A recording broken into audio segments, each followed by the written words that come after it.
भारत में ईद उल फितर का त्योहार बड़े धूमधाम से मनाया जाता है। ये पर्व रमज़ान महीने के ख़त्म होने के बाद यानी शव्वाल महीने की पहली तारीख को पड़ता है। ऐसा कहा जाता है कि इस पर्व की शुरुआत पैगंबर मोहम्मद ने की थी। ये पर्व इस्लाम धर्म के लोगों की एकता और आध्यात्मिक शुद्धि का प्रतीक माना जाता है। ईद के दिन विशेष नमाज अदा की जाती है। इस दिन मुस्लिम लोग अल्लाह का शुक्रिया अदा करते हैं और जाने अनजाने में हुई अपनी गलतियों की क्षमा मांगते हैं। ईद उल फितर 2025 कब है?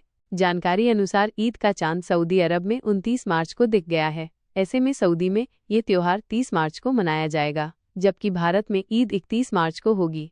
ईद की नमाज का तरीका।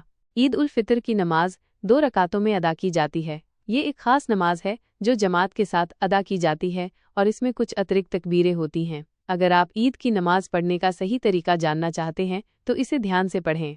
ईद की नमाज की नियत करें दुआ के साथ। अल्लाहु अकबर कहते हुए दोनों हाथों को कानों तक उठाएं और फिर हाथों को बांध लें। दुआ ए सना सुबहानक अल्लाहुम्मा पढ़ें। अल्लाहु अकबर कहते हुए कानों तक हाथ उठाएं और छोड़ दें।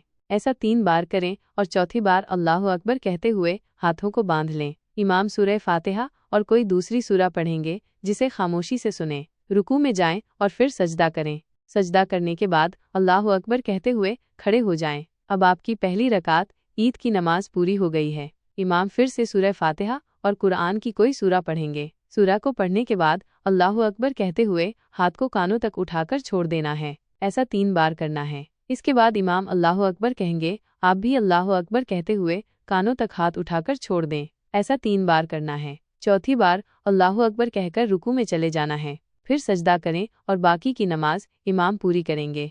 ईद की नमाज पढ़ने के बाद खुतबा सुनना वाजिब ज़रूरी है। इसलिए ईद उल फितर की नमाज अदा करने के बाद खुतबा सुने बिना ईदगाह से बाहर नहीं निकलना चाहिए। ये हमारे लिए इबादत का हिस्सा है, इसलिए इसे ध्यान से सुनना चाहिए।